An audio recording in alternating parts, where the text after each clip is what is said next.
Hello and welcome back. So, it's been a while. Simula nung nakapag-last vlog ako. So, ito quick vlog lang. Gusto ko lang ipakita ngayon yung collection ko ng film camera papasok ng 2024.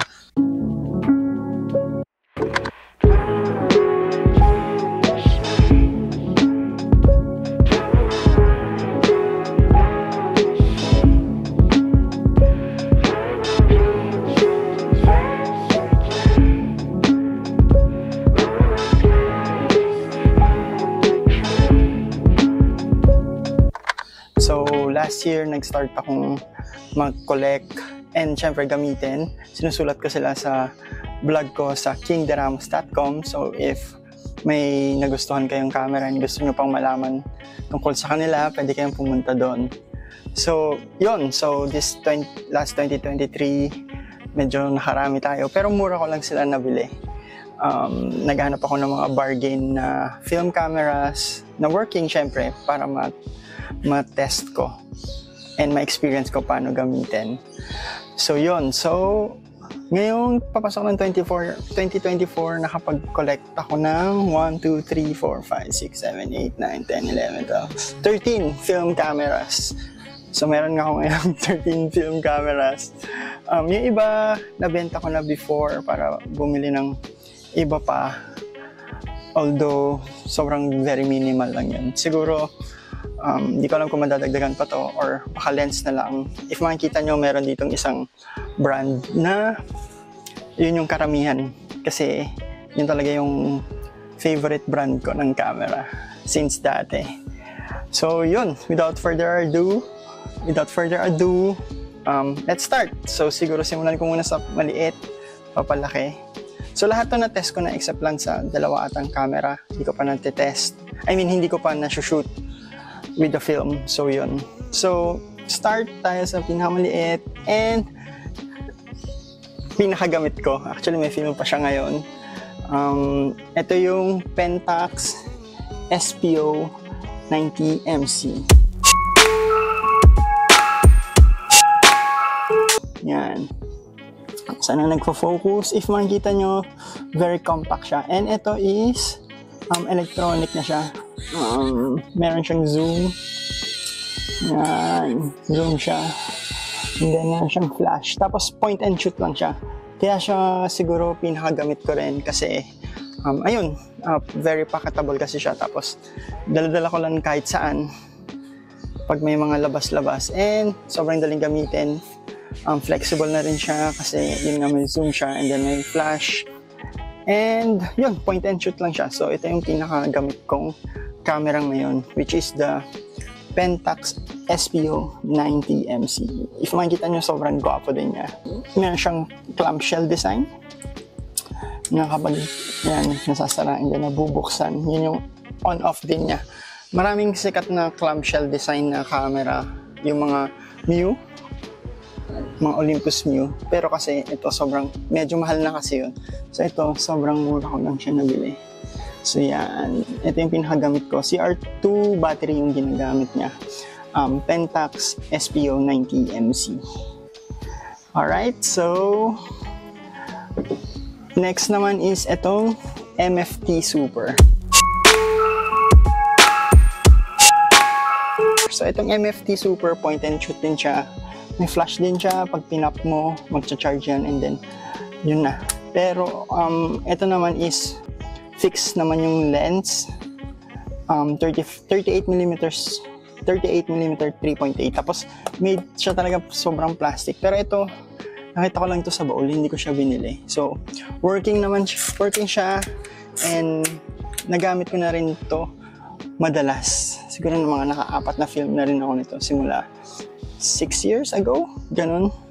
Tapos, ayun, mukha siyang rangefinder, pero hindi siya rangefinder kasi, lang siya, point and shoot lang talaga siya.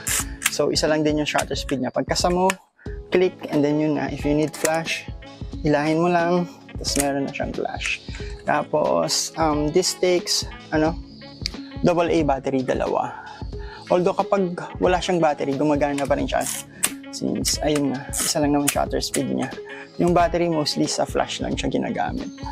So yan, ito yung isang camera ko na compact din is the Yashica MF2 Super. Yan. Next naman, since nasa Yashica na tayo, meron akong dalawang body dito ng Yashica FX3 Super 2000. Saka isang almost very identical, pero ito Yashica FX3 lang. Ito Super, ito FX3. Yan. Ito yung alam ko ito yung pinakaunang film camera na binili ko last year. So ano siya, SLR siya. So with manual controls, fully mechanical, hindi siya kailangan ng battery. Yung battery niya para lang sa light meter if gusto nyo gamitin. Although ako kasi Sunny 16 na lang ginagawa ko, o kaya app, light meter app sa phone. So yun, ang biggest difference ng Super 2000 sa kanitong FX3 is ito, umaabot sa 2000 shutter speed, which is mabilis for a mechanical camera. Isa lang yung nagsusupersede sa kanya, yung alam ko yung FM2, which is secret if meron ako. So yun, so meron tong 50mm na lens na f2. So yun, ito yung una kong kamerang nabili last year na film. So favorite ko rin to kasi for an SLR, compact siya. Very compact siya. And yun, napakasimple niyang gamitin. Fully mechanical. Mahilig ako sa mechanical camera. Although, mas reliable kasi hindi na kailangan ng battery. So yun, if nakita niyo, sobrang ganda. Tapos ito naman yung FX3. Some design changes like yung grip, and then yung shutter speed. Pero yan, both are fully working. Yun, sobrang sulit nito. Sobrang mura ko nabili. And hanggang ngayon, gumagana pa rin. So, mga apat na rin ako. Mostly black and white film ang nagamit dito. So yan yung Yashica FX3 Super at Yashica FX3 35mm SLR. So yun. So after naman that, bago tayo mapunta dun sa mga medyo electronic, since nasa SLR naman tayo, ito yung isang SLR na sinasabi ko na nagsusupersede dun sa FX3 Super na 2000 yung maximum shutter speed. Ito naman yung Nikon FM3.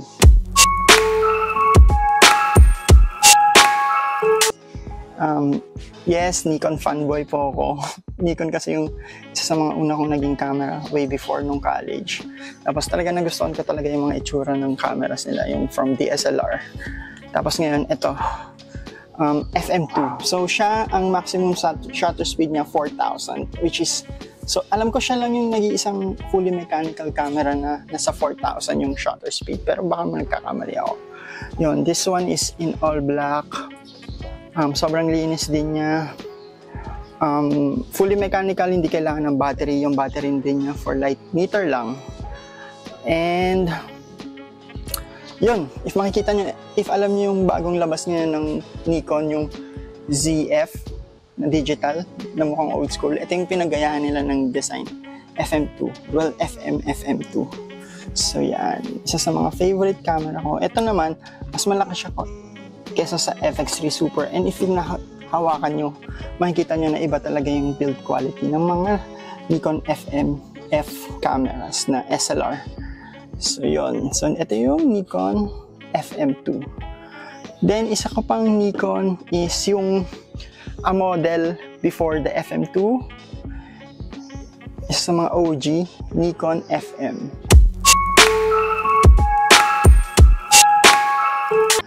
So yan, SLR din siya. Meron ako ngayon ditong 28mm f2.8. So mahilig kasi ako sa mga wide angle lenses. So yan. Fully working. Ito naman umaabot lang sa 1,000th of a second yung maximum shutter niya. Pero okay na yun. Pwede mo naman sa aperture if masyadong maliwanag, ganun. Ito, mga 4 rolls na rin ang na-shot ko dito. Nadala ko to sa Boracay. dala ko lang yung zoom lens. So meron pa ako isang Nikon na lens which is, well, Tamron to for Nikon, 35 to 70mm. So para siyang kit lens. Nazo-zoom. Mostly kapag gumagamit ako sana, prime lens. Although kasi, para hindi na ako bumili ng maraming lens, bumili na lang ako ng zoom lens para hindi na akong ma-attract na bumili pa ng ibang lens. So yun. So dinala ko siya sa Boracay, kasama yung gamit yung 35 to 70mm. And makikita niyo yung mga shots sa website ko, kingderamos.com. So yun, just like the FM3, well built. Ito naman, silver naman ang kulay. Ito yung light meter, hindi na gumagana, although wait lang, may daot. Sabi ko nga, Sunny 16 or light up naman yung gamit ko. So yan, Nikon FM camera. Sobrang ganda. Fully mechanical, no need for batteries.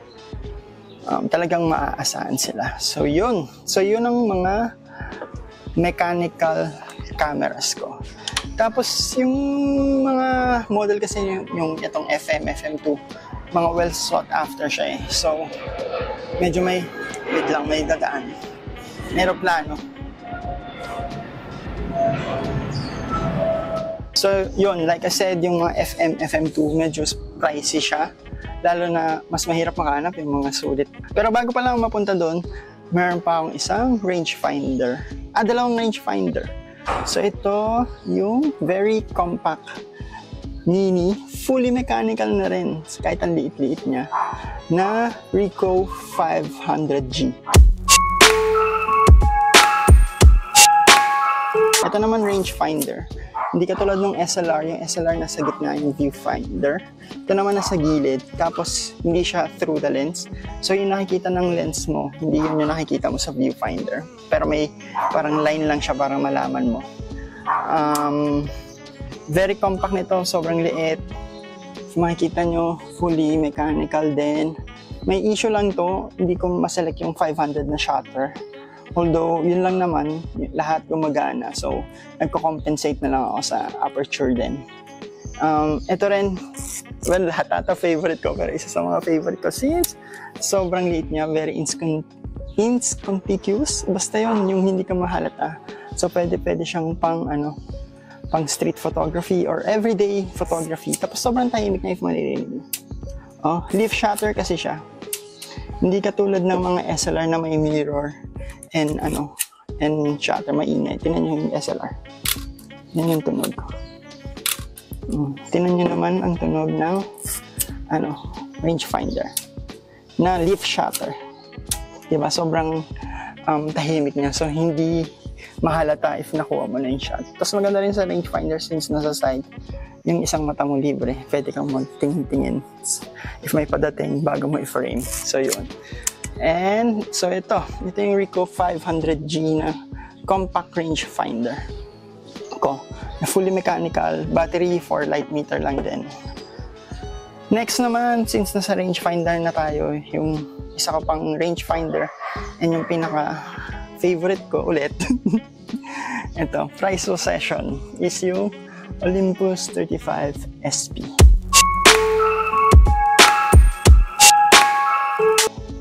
Yan. If makikita nyo, mas malaki siya kesa sa 500G, diba? Pero ang kapalit naman, since mas malaki siya, mas maganda yung build quality niya.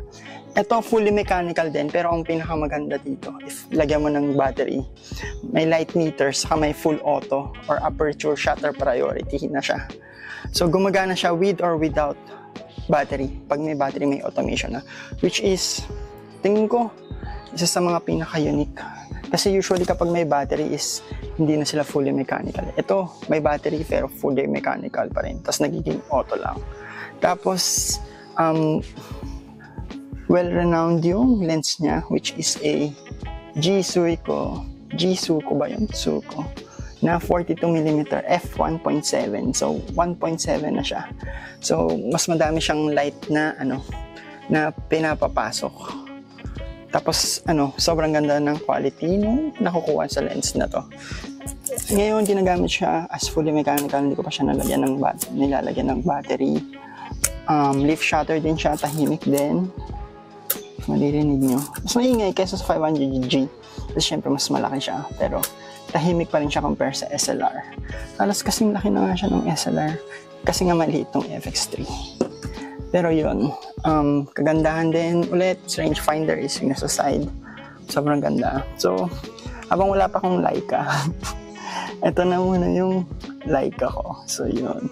So, pag nagfo-focus ka sa rangefinder is parang may ghost siya habang iniikot yung focusing. Tapos, pag yung dalawang photo, yung ghost sa kayong photo, ay yung subject yung nagtapat na. Ibig sabihin nun, focus na. So, yun. Yung SLR naman, kapag manual, usually split screen. So, parang may hati sa gitna. Kapag hindi focus, hiwalay sila, parang putol. Then, magtutugma sila sa gitna. So, yun yung difference ng mga manual rangefinders sa manual SLR. So, yun. Ito, favorite ko rin. Hanggang 500 lang yung max shutter nito. Pero sapat na yun. Pwede ka na mag-compensate sa aperture. And, ano yun? Ito, buo. Nasasalik ko yung 500. So yan, napakaganda. May black version ito pero mas mahal. So ito yung nakuha ko. Silver version. Olympus 35 SP. Yan. Sana nagpo-focus siya. So next up, yun na lahat ng fully mechanical ko except lang dito na di battery na point and shoot.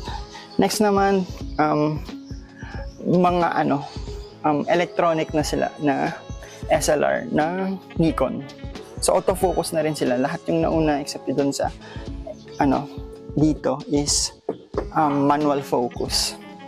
So itong next mga autofocus na to na camera na lahat na rin is electronic. So yung mga film advance electronic na rin siya. So unahin ko na first ito ata yung pinaka-first kong camera na nabili sa akin nung mama ko nung nasa college ako. So hanggang ngayon nandito pa rin siya sa possession ko. Kaya ako naging fan ng Nikon din kasi ito yung unang camera. So ito is yung Nikon F55. F55, siya, if makikita nyo, silver siya, pero and plasticky. Para siyang pang consumer na camera sa mga turista, mga ganun. Hindi siya pang professional. Although kasi lahat naman ng camera, pag may manual controls or marunong ka gumamit, nagiging pang professional din naman yun, diba? Nasa gumagamit naman yun. Although, yun, very cute niya para sa SLR na autofocus. Kita nyo naman na very compact na rin siya. Meron siyang 1.8D na autofocus din ngayon dito. Dalawang CR2 battery yung ginagamit naman ito. And yun, na siya, meron na rin siyang parang bagong mga camera ngayon. Merong LCD screen dito sa taas para makita mo yung aperture, shutter speed, ISO. Pag sinilip mo rin sa loob, ganun din. Meron din siyang mga details. And yun, my first ever camera, film siya, yung Nikon F55, N55 sa US. So yan, very small, unique. Dito talaga ako natuto mag-photography. Yan. So up next naman, itong mga next na camera is medyo semi-pro nung back in the day. So unahin ko na muna to. Ito, para sa akin napaka-pogi, very underrated. Kakaiba kasi talaga yung style niya from yung iba kasi film camera mukhang modern na, yung mga latest. Tapos yung iba naman yung ito nga mga old school na design. Pero ito parang bridge siya. Ayan o. Ito yung Nikon N2020 or F501 sa Japan and other. Yung N2020,000 sa US. So yan, if makikita nyo, napaka-unique ng design niya. And very, special kasi ito yung first autofocus film camera ng Nikon, if hindi ako nagkakamali. So meron tong kapatid, yung F301, which is manual focus naman, na gantong-ganto rin yung itsura. Ito lang yung autofocus na version niya, which is the first Nikon autofocus camera. Ayun, naputol sandali, recording video. Pero yun nga, like sa sinasabi ko, very unique nito kasi hindi lang siya yung first Nikon autofocus camera, pero yung design niya kakaiba. Auto film advance na siya, automatic na siya. Siyempre may manual controls pa rin and all that stuff. Pero manual film advance, pero kapag i-rewind mo na yung film, pag ubos na yung film, ano pa rin siya? Manual pa rin. So auto yung film advance, pero yung rewind, manual pa rin. So yun, para talaga siyang pinagtagpo yung luma sa bago. So yan, kung sa itsura and pinaka-underrated na camera, feeling ko ito siya. Yung Nikon N2020 or F501. So yan. Ito naman nagtitake ng apat na AAA batteries. So yan. Next naman, siguro yung sumunod sa kanya na model is yung ito, makikita nyo na yung yung look ng mga bagong SLR. Nagsa-start na. Yung mga, if makikita nyo yung mga DSLR ngayon ng Nikon, makikita nyo na yung resemblance dito. Nagsa-start na siya maging kamukha nila. So ito yung Nikon F801. So ito yung first nabasa ko, first successful autofocus camera ng Nikon. Kasi yung M2020, siya yung first, pero syempre sluggish pa yung yung autofocus niya first kasi. Ito naman, mabilis na yung autofocus niya. And accurate yun. So, isa rin to sa mga favorite ko kasi if makikita nyo for an SLR, maliit din siya. Fully auto na to. Ito yung pati yung rewind auto na lahat. May manual, may sa shutter priority, aperture priority. Tapos yun, basta mukha na siyang modern SLR, modern DSLR, pero film siya. So yan, if makikita nyo, maliit siya. So sakto sa maliit kong kamay. Kaya ako siya naging favorite. And yun, very slick din ng design niya. Fully functioning. Wala ng lens, saka hindi ko naranagan ng battery kasi isa lang battery ko eh. Ito naman nagtitake ng AA. Usually yung 51.8D lang din yung ginagamit kong lens dito. Although yung kagandahan sa Nikon, yung mga luma kong lens na manual focus, pwede kong gamitin sa mga autofocus na body na camera. So yung backward compatibility ng lens and body, napakaganda. So yun, pag ginamit ko syempre yung manual na focus lens, manual focus na siya. Pero madali lang mag-focus since meron namang parang dot na makikita kapag in focus na. So yun, so ito yung Nikon F801 na SLR. Up next naman, dalawa na lang yung natitira. Ito, alam ko to parang professional camera. And ito, if I'm corrected, ginamit to ng NASA. Parang linagyan nila ng digital back. Tapos ginamit nila sa space yung itong model. So ito yung Nikon F90X. So professional camera siya back in the day. Alam ko next lang din siya ng F801. Pero if makikita nyo, in comparison, mas mas chunkier. As in sobrang chunky. Ang taba niya. Ang lapad pala, sorry. Ayan ang lapad niya. And yun, ito hindi ganun kagandahan yung condition na nakuha ko, pero halos free ko lang din nakuha. Tapos autofocus din. Yun. Hindi ko sure kung may matrix metering na to. Yung parang sa metering system ng Nikon na sikat. Pero yun, fast autofocus, accurate din. And yun, chunky siya talaga. Ito nabili ko lang talaga kasi sobrang mura ko lang nakita. When it comes to design, aesthetic, hindi ko talaga siya ganun ka-trip kasi yung chunky nga niya.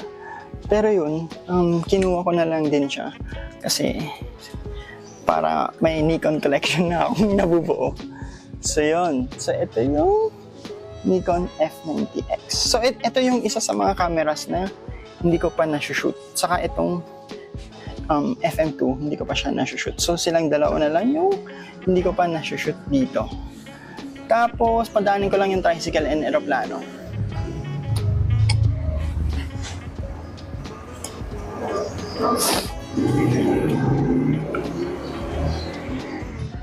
Tapos yun, dumaan na sila yung aeroplano, pati yung tricycle. Tapos yun, last camera ko dito is yung pinaka price possession ko. Technically, libre ko na siya nakuha. Kumita pa ata ako. Kasi package siya, tapos nabenta ko yung mga kasama niya. Tapos sobrang mint niya with box. Ito yung pinaka-modern na rin dito. And talagang professional grade siya. Mas maliit lang siya doon sa mga Nikon F5, ganun, which is yung top of the line talaga. Ito yung parang mini version nila. Mini version pero ang laki. Ito yung Nikon F100. If makita nyo, talaga mapagkakamalan mo na siya na modern DSLR. Pero nope, film camera siya. Let's open the back. Ayan, para patunayan. Ayan, film camera siya. Ayan. Sobrang linis nung nakuha ko. May box, di ata nagamit to. Fully working. Dala ko rin to sa Tagaytay. Hata 50 yung gamit ko, Dalawang roll na rin ako dito. Medyo malaki lang siya talaga, so hindi ko siya masyadong ginagamit kapag namimili ako. Kasi nga gusto ko mas maliit na, since may family. Meron magdala ng malalaking camera na. Pero yun, ito talaga sobrang modern. Wala ka nang masasabi.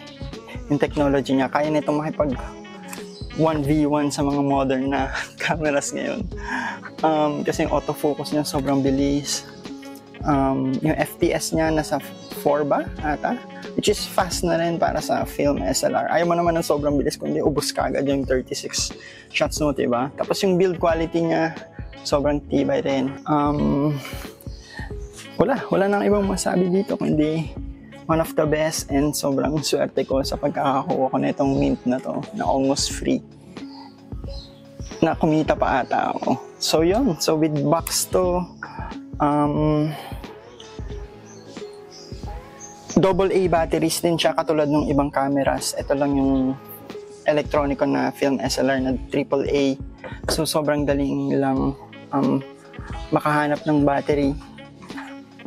Sobrang accessible lang. Tapos yun, the last camera, the Nikon F100. Yan. So there you have it. My film camera collection coming in 2024. Hindi ko sure kung madadagdagan. Siguro pag may nakita akong camera na maganda na 500 pesos, nadadagdagan. Tapos, yun. If you're looking na mag-film photography, itry yung film photography, I suggest one of these cameras, lalo na yung mga mechanical, itong FX3, kasi hindi siya ganun ka-sought after. Tulad ng FM3, makakita kayong mura na ganito. And yun nga, since fully mechanical siya, no need for batteries. Magandang, starting siyang camera. Wait lang, aeroplano. Ayun, like I said, maganda siyang starting camera, mura lang, with full manual controls. Pwede rin kayo mag-point and shoot, kung ayaw nyo na magtimpla-timpla ng shutter, aperture. Or if gusto nyo naman yung style ng rangefinder, ito yung mga 500G, marami pa, Konica C35, yun pwede. Sa SLR naman, yung mga Pentax K1000, mga ganun. Parang hindi mas masakit sa ulo, working fully mechanical talaga. Very reliable, and if it's a serviceman, talagang serviceable. Kontra sa electronic, na mas maraming pwedeng masira. So yun lang. Pero nothing wrong with electronic, basta ma-check nyo maigi. Autofocus, maganda rin siyang pangmatagalan nyo. So yun, I think that's all. If may tanong kayo, lagay nyo na lang sa comment section below. Visit nyo yung website ko, kingderamos.com, Instagram, kingderamos din, Facebook, kingderamos.com din. So yun, stay healthy and shoot film. Bye!